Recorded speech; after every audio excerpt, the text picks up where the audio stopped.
안녕하세요. 신약성경 2주차 개관 2주차 이제 시작합니다. 1주차 하고 뭐 며칠 만에 만날 것처럼 얘기를 하고 제가 영상에서 그랬죠. 근데 시간이 한참 지났어요. 지난주에 제가 너무 바빴습니다. 새벽 기도를 감당하고 또 여러분 잘 아시겠지만 교회 안에서 확진자도 나왔기 때문에 제가 이제 주일 설교를 다 담당을 해야 됐죠. 그래서 정신이 없는 한 주였습니다. 그리고 이제 몸이 좀 안 좋았어요. 하루 이틀 좀 추스르고 이제 오늘이 되었는데, 지금 녹화 시간 기준으로 오늘이 목요일입니다. 15일 목요일인데, 좀 준비도 하고 이런 거 하느라 오늘에서야, 찍게 되었습니다. 여러분, 하여간 이렇게 시간이 늦은 거에 대해서는 죄송하다는 말씀을 드리고, 오늘은 어떻게 구성을 할 거냐. 지난 시간에 이제 몇몇 분들이 이제 질문한 게 있어요. 두 가지 질문으로 추려볼 수 있는데 그 질문한 걸 내용을 다루고 오늘 내용을 좀 보려고 합니다. 지난 시간에 이제 신약성경이 어떻게 구성이 되어 있는가에 대한 내용들을 좀 다뤘었는데 어떤 분이 이제 왜 그러면 지난주에 이제 데살로니가 전서가 가장 먼저 기록되어 있는데 데살로니가 전서가 성경에 가장 앞에 온 게 아니라 마태복음부터 오느냐 이렇게 질문을 하셨어요. 근데 사실 이 질문은 여러분 조금만 생각을 해보면 다 아는 내용일 수 있죠.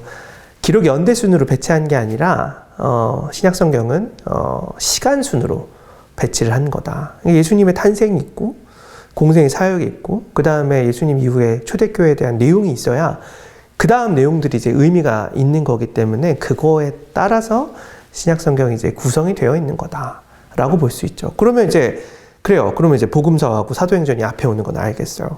그러면 왜 바울서 신서는 기록 연대를 따르지 않고 로마서부터 오느냐? 물을 수가 있겠죠. 근데 여러분 로마서부터 이렇게 오는 거는 바울서 신서 중에서도 분량에 따른 겁니다. 로마서 분량이 제일 많죠. 그 다음에 고린도 전서, 후서, 그 다음에 갈라디아서, 에베소서, 빌립보서, 골로새서 이런 순으로 이제 분량에 따른 것으로 여러분들 우리가 배치가 되었다는 사실을 알 수가 있는 거죠. 이게 여러분 첫 번째 질문이었고 두 번째, 그러면 초대교회 수장이 야고보라고 했는데 그럼 왜 베드로가 아니냐? 이것도 여러분 어떤 분이 질문을 했습니다. 당연히 여러분 이런 질문 할 수 있겠죠. 우리는 이제 베드로가 되게 권위가 있는 제자로 알고 있고 당연히 베드로가 초대교회 수장이라고 생각을 할 수 있는데 여러분 사도행전 15장에 보면 이제 예루살렘 총회가 벌어지죠.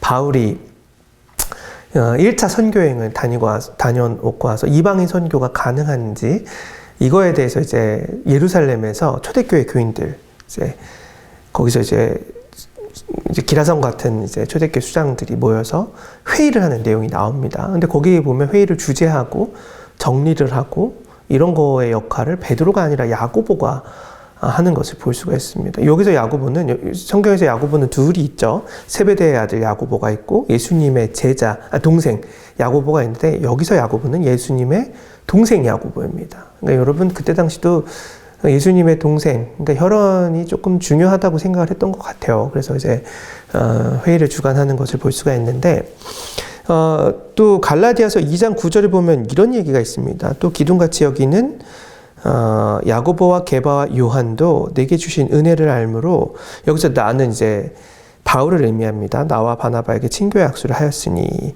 우리는 이방인에게로 그들은 할례자에게로 가게 함이라. 이 바울이 이제 지금 고백을 하는 거예요. 그러니까 기둥같이 여기는 교회의 그룹이 있다. 근데 가장 먼저 누구를 언급하냐면 야고보, 그 다음에 게바라 불리는 이제 베드로, 그 다음에 요한 이렇게 언급을 했습니다. 이걸로 봤을 때 이제 초대교회 수장은 야고보였던 것이 맞고 그 다음에 베드로, 요한 이렇게 이제 나름의 이제 위계 질서가 있었던 것으로 이제 파악이 됩니다.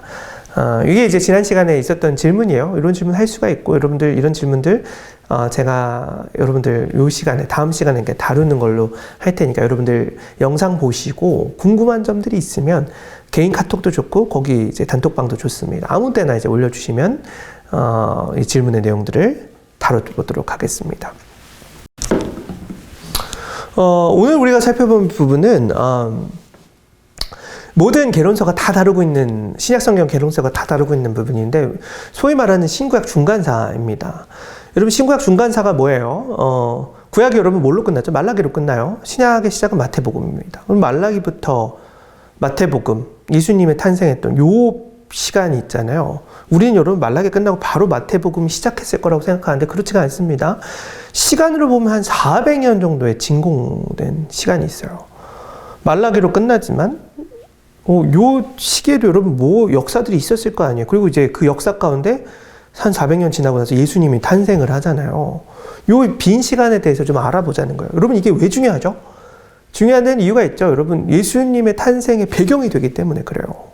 그냥 어느 날 딱 하고 예수님이 딱 온 게 아니라 어떤 이제 시간과 공간과 역사라고 하는 이 흐름 안에서 예수님의 컨텍스트 안에서 예수님이 탄생했기 때문에 이 내용을 한 번쯤 우리가 다뤄볼 필요는 있지 않겠냐는 거죠.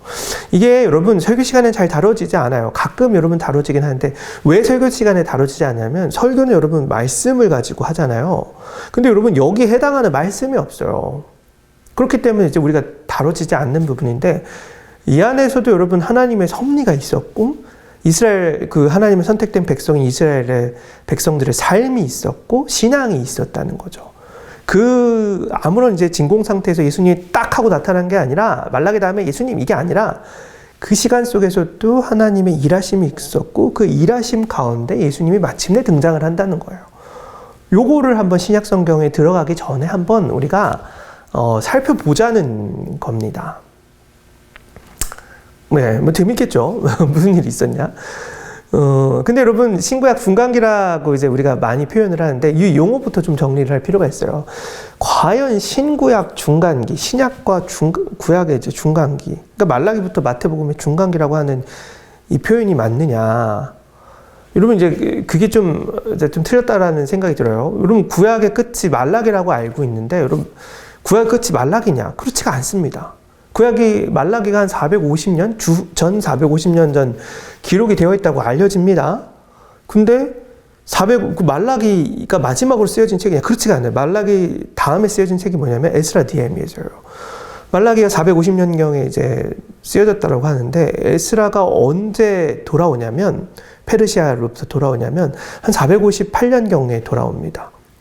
그리고 에스라가 이제 1년에 개혁들을 하죠. 그 느헤미야가 언제 돌아오냐면 444년에 돌아와요. 그래서 에스라와 느헤미야가 유대 사회에 1년의 개혁을 하잖아요.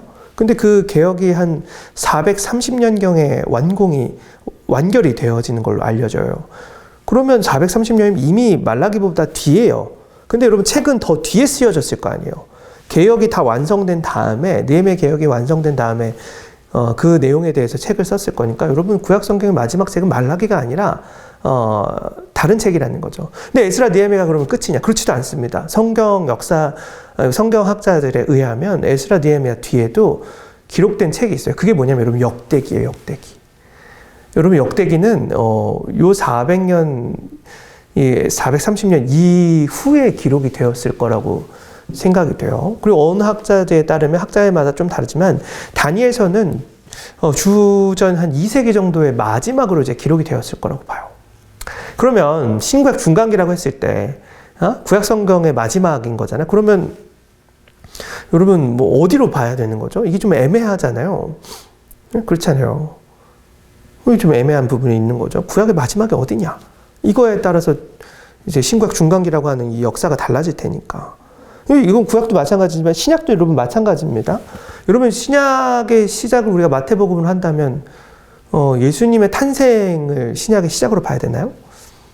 예수님이 한 주전 4세기 헤롯 대왕 암살 기점으로 봤을 때 그 역사가 확실히 남아있기 때문에 한 주전 4세기 정도에 태어났을 거라고 봐요. 예수님의 그러면 그때부터를 이제 신약의 시작으로 봐야 되냐? 아니면 여러분 신약 성경이라고 하는 거는 지난번에도 했지만 데살로니가 전서가 처음으로 49년도에 이제 쓰여졌을 거라고 보잖아요. 그러면 신약 성경의 시작인 49년으로 봐야 되느냐? 복음선 70년이고. 근데 여러분 이것도 애매모호해요. 신약이라고 하는 거는 여러분 권위를 갖기 시작한 거는 주후 2세기 무렵부터예요. 신약 성경이 바울이 딱 썼다고 해서 그게 바로 성경으로 읽혀지거나 그러지가 않았다는 거예요. 49년, 50년 이렇게 쓰여졌다가 그게 이제 그냥 서신으로만 읽혔죠. 그쵸? 그리고 복음서도 한 70년부터 쓰여졌다 그랬잖아요. 그것도 여러분 처음부터 성경으로 기록된 게 아니에요. 그냥 마가가 제일 먼저 썼을 텐데 마가복음에 마가가 이제 교회를 담임하고 있었을 텐데 마가 공동체 내 예수님의 역사는 이런 거야라고 먼저 이제 복음서를 쓴 거예요. 근데 사람들이 읽혀지기 시작하고 그 다음에 마태가 쓰이고 그 다음에 누가가 쓰이고 이게 읽혀지기 시작하고 근데 이제 후대 사람들이 초대교회 교부들이 나타나면서 이거는 좀 우리가 주목해서 살펴봐야겠는데 초대교회 여러 문서들을 추려서 권위 있는 성경으로 일컬어지기 시작한 건 여러분 2세기부터라는 거죠. 140년, 150년 넘어가는 이 시기부터. 그럼 여러분 신구약 중간기라고 하는 게 그 말 자체가 여러분 조금 어폐가 있기는 합니다. 그래서 이제 학자들이 신구약 중간기라는 말 대신에 이 빈 부분에 대한 역사를 일컬을 때 무슨 용어를 쓰냐면 제2성전기라는 말을 쓰기 시작했습니다. 그럼 제2성전기가 뭐냐? 그럼 제1성전기가 있었죠. 그게 뭐예요? 다윗이 열심히 준비하고 이제 솔로몬이 만든 게 솔로몬 성전. 이게 여러분 제1성전이에요. 근데 이게 여러분 587년에 바벨론이 와서 이제 예루살렘을 함락할 때 이 성전도 부셔버립니다. 황폐하게 만들고 거기는 성전에 있는 것들 다 약탈해가고. 그렇잖아요. 그럼 성전이 없어진 거잖아요. 제1성전이 없어졌어요. 그러면 언제 다시 이 성전이 완공이 되냐면 이제 587년도에 망하고 나서 538년도에 무슨 일이 벌어지냐면 바벨론 제국이 망하고 나서 페르시아가 이제 들어섰는데 페르시아 왕 고레스라는 사람이 칙령을 내려요. 538년도에. 이 칙령이 되게 유대인들에게 중요한 칙령이었는데 이게 무슨 칙령이냐면 이제 바벨론의 포로로 붙잡혀 있는 사람들이 왜 아직도 여기 남아있는 거냐. 나는 이제 페르시아 왕이잖아요. 바벨론 시대에 잡혀왔던 포로들은 다 돌아가라. 돌아가서 니들의 삶을 살아라. 라고 칙령을 씁니다. 가서 종교를 가져도 좋다. 꽤 은혜로운 되게 칙령이죠. 그래서 고레스 왕을 성경에서 하나님의 기름 부은 왕이라는 표현까지 써요. 이방 왕인데도 불구하고. 이 고레스의 칙령에 의해서 포로들이 귀환을 하기 시작합니다. 1차 포로가 귀환을 하죠. 538년도에. 근데 이제 1차 포로가 돌아와서 딱 보니까 성전이 없는 거예요. 그래서 이 성전을 짓겠다고 해서 수르바벨이라는 사람을 위시해서 성전을 만드는데 516년도에 이 성전이 완공이 됩니다. 이 성전의 이름이 이제 우리가 수르바벨이 이제 지었다고 해서 수르바벨 성전이라고 해요. 1성전은 솔로몬 성전. 근데 516년도에 다시 지어진 성전은 수르바벨 성전. 이 수르바벨 성전이 언제까지 존속이 되냐면 이제 516년에 완성이 됐잖아요. 쭉 시간이 돼서 로마 시대까지도 이게 계속 존속이 돼요. 근데 이제 예수님 돌아가시고 주후 66년에 유대 사람들이 로마에 대해서 반란을 일으킵니다. 근데 이제 이 반란이 꽤 컸어요. 그래서 이 로마 총독이 진압이 안 돼서 본국에서 이제 병력이 파송이 됩니다. 그래서 4년 만에 주후 70년에 이제 진압이 완전히 되는데 그때 이제 예루살렘을 로마가 함락을 시켜버립니다. 그리고 그때 예루살렘 함락할 때 수르바벨 성전도 같이 함락을 시켜버려요. 그래서 이제 주후 70년까지 요 성전이 존속이 했던 거죠. 수르바벨 성전. 516년부터 주후 70년 이때까지 해서 이제 수르바벨 성전이 이제 존속을 했던 거예요. 근데 요 시기가 딱 보니까 예수님의 등장과 했을 구약 성경의 마지막과 예수님의 등장을 표현하기에 어울리는 용어 같은 거예요. 그래서 학자들이 무슨 표현을 쓰냐면 신구약 중간기는 애매모호하다. 이 표현은 이거 갖다 버리고 우리 제2성전기라는 걸로 이 시기를 한번 불러보자. 영어로 하면 The Second Temple Period. 이거를 한번 이제 만들어 보자고 해서 제2성전기라는 말을 훨씬 더 많이 사용합니다. 여러분 이 제2성전기를 아는 게 중요해요. 그게 왜 중요하냐면 성경에 일단 기록 자체가 많지가 않고 아까도 얘기했지만 예수님의 탄생, 등장의 배경이 되는 시기이기 때문에 그렇습니다. 그래서 이제 요거를 이제 알아볼 텐데 요거를 이제 좀 몇 번에 걸쳐서 나눠볼 거예요. 요 사이에 무슨 일들이 벌어졌냐. 일단은 여러분 바벨론 포로기 시기가 있었죠. 바벨론 포로기가 있었고 그 다음에 바벨론 포로기가 그렇게 오래 가지 않아요. 바벨론이 예루살렘을 이제 점령을 했는데 요 이제 주인이 이제 바벨론이었잖아요. 근데 이게 얼마 못 갑니다. 587년도에 이제 함락이 됐는데 한 550년경 페르시아가 발흥을 해서 바벨론을 무너뜨립니다. 그래서 이제 페르시아 시대가 시작이 되는 거예요. 이 페르시아 시대가 언제까지 가냐면 한 200년 정도 지속이 돼요. 그래서 550년경부터 한 330여 년경, 한 200년간 페르시아 시대가 되는데, 이때 이제 주인이 이제 예루살렘을 이제 다스렸던 주인이 페르시아였던 거죠. 페르시아 때도 이제 페르시아 왕에 의해서 지배가 됐을 거 아니에요. 근데 이 시기를 끝낸 게 누구냐면, 주전 333년도에 알렉산더 대왕, 여러분 다 잘 알죠? 알렉산더 대왕이 쳐들어와서 요거를 이제 다 박살을 내버립니다. 그리고 알렉산더가 정말 전무후무하게 어마어마한 대제국을 세웁니다. 근데 이 알렉산더 대왕이 333년도에 이 어마어마한 대제국을 이뤘는데 10년 만에 요절을 해버립니다. 그래서 이후에 이 알렉산더 대왕의 부하들 4명이 이 어마어마한 대제국을 나눠서 통치를 하기 시작합니다. 이게 이제 다이오키드 피리오드, 영어로 하면, 그러니까 제가 용어가 생각이 안 나요. 어쨌든 이 4명의 부하들에 의해서 통치가 되는 시간이 이제 쭉 벌어지는 거죠. 그리고 난 다음에 어떤 일이 벌어지냐면 로마가 통치를 하는 거죠. 여러분 이 흐름을 알겠죠? 바벨론 포로기가 있었고 페르시아가 한 200년 했고 알렉산더 대왕이 잠깐 다스렸고 그리고 그 이후에 한 100몇 년여간 그 후손들에 의한 이제 통치의 영역 안에 이제 들어가고 그 다음에 로마가 통치를 하는 거예요. 이 시기에 이제 도대체 무슨 일들이 있었고 이스라엘은 어떻게 야훼를 신앙하는 신앙 공동체를 이루어 갔는가, 요거를 이제 살펴보는 게 내용인 거죠. 오늘은 여러분 바벨론 포로기의 내용하고 그 다음에 있었던 페르시아의 통치 내용이 무엇인지에 대해서 좀 살펴보려고 합니다. 바벨론 포로기 때 어떤 일이 있었냐? 여러분 바벨론의 포로기, 근데 사실 여러분 이것도 포로기라고 얘기하는 게 조금 부적절합니다. 왜냐하면 여러분 587년도에 망했다 그랬잖아요, 바벨론에 의해서. 근데 이게 예레미야 52장에 보면은 우리 이제 바벨론의 포로로 잡혀갔다고 하면 뭐 거의 국가의 대부분의 다 사람들이 포로로 잡혀갔을 거라고 생각을 하는데 그렇지가 않아요, 여러분. 예레미야 52장을 한번 보면, 예레미야 52장이 마지막이에요. 근데 거기 보면은 3차례에 걸쳐서 바벨론의 포로로 잡혀갔다고 나와 있어요. 한 605년쯤에 한번 잡혀가고, 그러니까 완전히 망하기 전에 1차로 포로를 잡아가요. 그리고 587년도에 나라가 망했을 때 포로로 한번 잡혀가고, 그리고 582년도에 이미 이제 나라가 멸망했을 때 포로를 한 번 더 잡아가거든요. 3차례 걸쳐서 포로를 잡혀가는데 그때 보면 여러분 몇천 명 단위가 잡혀가는 거예요. 우리는 뭐 나라가 엄청 많이 이렇게 뭐 잡혀갔을 것 같은데 그렇지가 않고, 가장 많이 이제 잡혀갔을 때가 582년도에 그때 잡혀갔을 때 거기 보면은 한 4,600명인가? 그렇게가 잡혀가는 거예요. 몇천 명 단위로 잡혀가는 거예요. 학자들에 의하면 이제 인구에 많으면 20%가 잡혀갔다 그랬고, 아니면 한 5%, 적게 잡으면 5%가 잡혀갔을 거라고 보여요. 여러분 바벨론 포로기라고 불리는 게 사실은 어떻게 보면 좀 웃길 수가 있는 거예요. 왜냐하면 100명 잡아갔으면 85명, 그쵸 여러분? 80명, 그러니까 20%면 80명이죠. 80명 정도는 남아있고, 아니면 한 95명 정도. 요건 남아있는 거예요, 그대로. 그냥 5명 잡혀갔고, 많게 잡으면 20명 정도가 잡혀간 거거든요.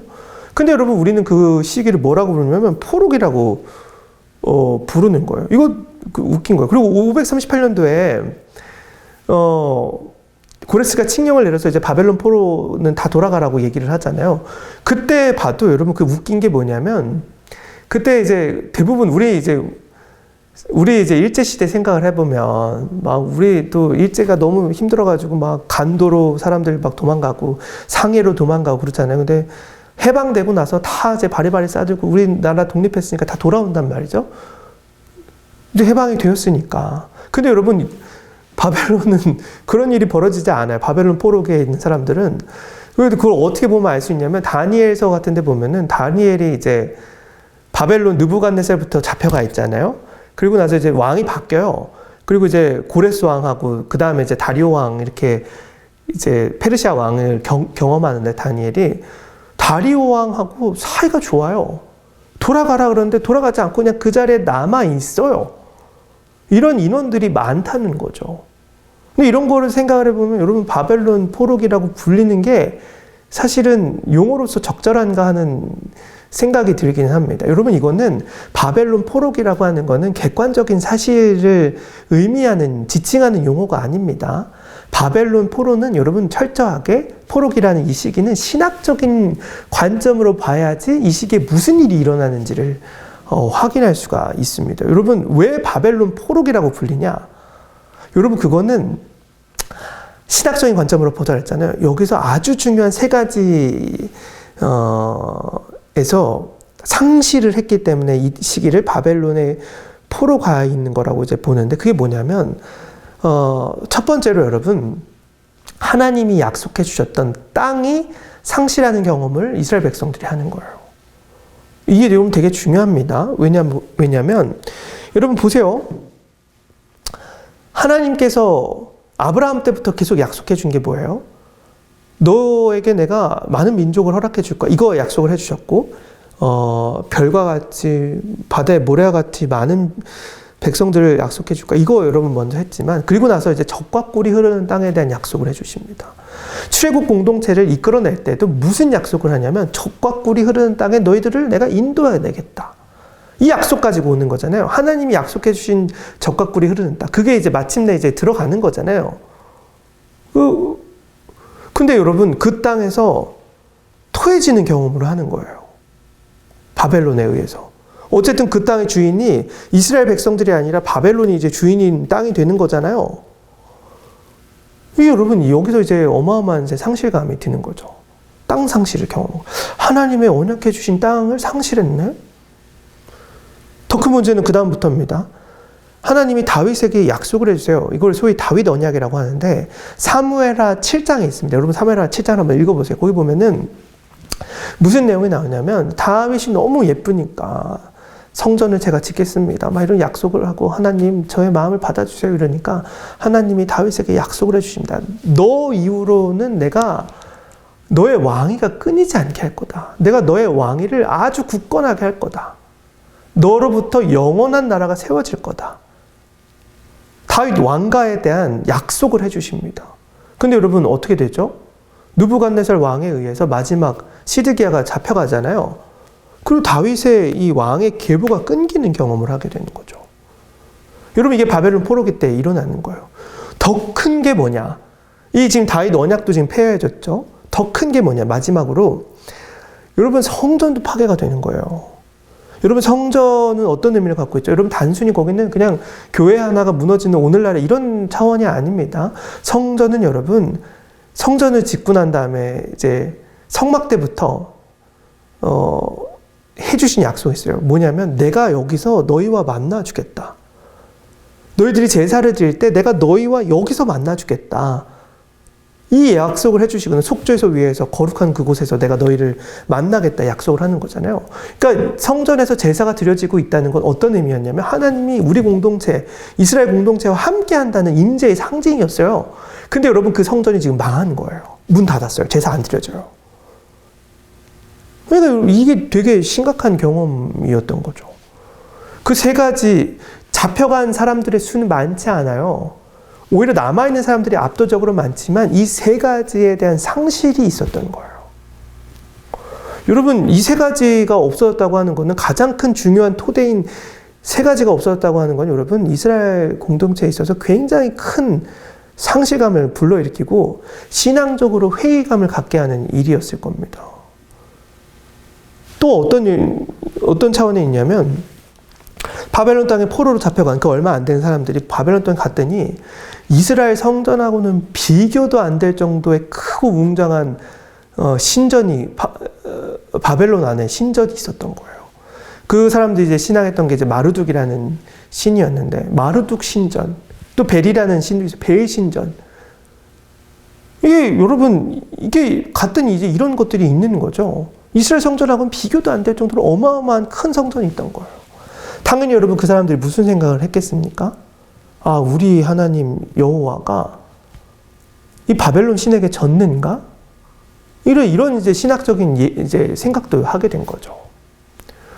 여러분, 이런 일이 벌어졌으면 어떻게 하는 게 맞냐면 이스라엘 백성들이 하나님은 없구나 라고 생각을 하고 이 신앙 믿는 거 때려치는 게 마땅합니다. 그리고 바벨론 강대국 그 밑에 들어가서 그들의 신을 믿고 그들을 따라서 사는 삶을 사는 게 여러분 마땅해 보입니다. 근데 여러분, 이스라엘 백성들이 대단한 이유가 뭐냐면 이때 가장 중요한 신학적인 성찰들을 해내는 겁니다. 그냥 강대국 밑에 가서 머리를 조아리고 그들의 신을 믿고 그들의 것들을 탐하고 그들과 똑같은 삶을, 동화되는 삶을 사는 게 아니라 왜 우리가 이렇게 될 수밖에 없었는지에 대한 신학적인 성찰들을 해내는 거예요. 그래서 여러분, 어떻게 된 거죠? 하나님의 손이 짧아서 우리가 망한 게 아니라 여호와의 도우심이 짧아서 그분의 능력이 모자라서 우리가 망한 게 아니라 우리가 잘못했기 때문에 하나님이 우리를 벌하실 수밖에 없구나. 이거를 확인을 했던 거예요. 여러분, 이스라엘이라는 나라가 훌륭한 이유는 여기에 있는 겁니다. 그들이 세계적인 대제국을 만들어냈기 때문에 훌륭한 게 아니라, 그들이 역사에 남을 만한 민족이 된 것이 아니라 이 어려움 가운데서 자기의 것들을 성찰하고 성찰해내서 정말 중요한 것들이 그 안에서 발견을 해냈기 때문에 이스라엘 백성들이 대단한 거죠. 무슨 일이 벌어졌냐, 그 가운데. 옛날 이제 사람들의 글들이나 이런 것들을 다 모으기 시작하는 거예요. 하나님의 말씀들을. 그리고 나서 읽어보는 거예요. 그랬더니 신명기서에 이런 얘기가 있네. 너희들이 이 땅을 내가 줄 건데 너희들이 잘못하면 내가 이 땅에서 너희들 토해낼 거야. 너희들이 내가 준 율법을 잘 지키면 이 땅에서 장구할 것이고 그렇지 않으면 이 땅에서 토해낼 거야. 라는 구절을 발견하는 거죠. 그리고 그 구절에 입각을 해서 성경과 역사들을 평가를 하는 거예요. 우리가 이 왕 때 이런 잘못을 했었네. 여러분, 바벨론 포로기 때 무슨 일이 벌어지냐면 이때 성경이 오늘날의 형태로 이제 기록이 되기 시작을 하는 거예요. 어떤 역사적 관점에 의해서, 왜 우리가 망할 수밖에 없었나는 역사적 관점에 의해서 성경들이 평가되고 모아지기 시작하고 그것이 이제 오늘날 우리의 형태들로 이제 완성이 돼가는 일들이 벌어졌다는 거죠. 이스라엘 역사에서 가장 문학적 활동이 많이 있었던 때가 언제냐? 바벨론 포로기 때입니다. 그런 일들이 벌어졌다는 거예요. 여러분, 이런 걸 통해서 우리가 확인할 수 있는 게 뭐냐면 이스라엘 백성들이 대단했던 이유는 멸망에 있는 게 그들이 이제 대제국을 세웠던 데 있는 게 아니라 멸망 가운데서도 하나님의 언약 그리고 우리의 잘못이 무언지 성찰했기 때문에 이런 일들이 이제 대단했다라고 볼 수가 있는 거고, 그렇다면 여러분, 오늘날 우리 교회의 대단함이나 이런 것도 우리가 생각을 해볼 필요가 있는 거예요. 오늘 우리가 막 1000명 교회, 10,000명 교회, 그래서 기독교인들이 인구의 몇 %를 차지하고 어떤 일들을 해냈고, 여러분, 이런 것들이 사실 대단한 게 아닙니다. 우리가 어려움 가운데 있을 때에도 하나님의 약속을 얼마나 잘 붙드느냐. 사실 여러분, 이게 우리의 대단함의 기준이어야 되는 거예요. 우리 영광의 찬란함의 기준이어야 되는 거죠. 우리가 얼마나 잘났느냐, 얼마만큼 많은 것들을 해냈느냐, 이게 아니라 어려움 가운데서도 내가 얼마나 하나님을 의지했느냐. 우리 교회가 지금 요새 한국 교회가 어렵잖아요. 이 어려운 가운데서도 우리가 얼마나 하나님의 약속으로 돌아가기 위해서 노력을 했고 하나님의 약속을 신뢰했느냐, 눈을 들어 주님을 바라봤느냐, 이게 여러분 대단함의 기준이 되어야 한다는 거죠. 바벨론 포로기 때는 여러분 이런 일들이 일어났었다라는 것을 우리가 확인해 볼 수 있습니다. 잠깐 영상 마무리하고 페르시아 시대 살펴보도록 하겠습니다. 이상입니다.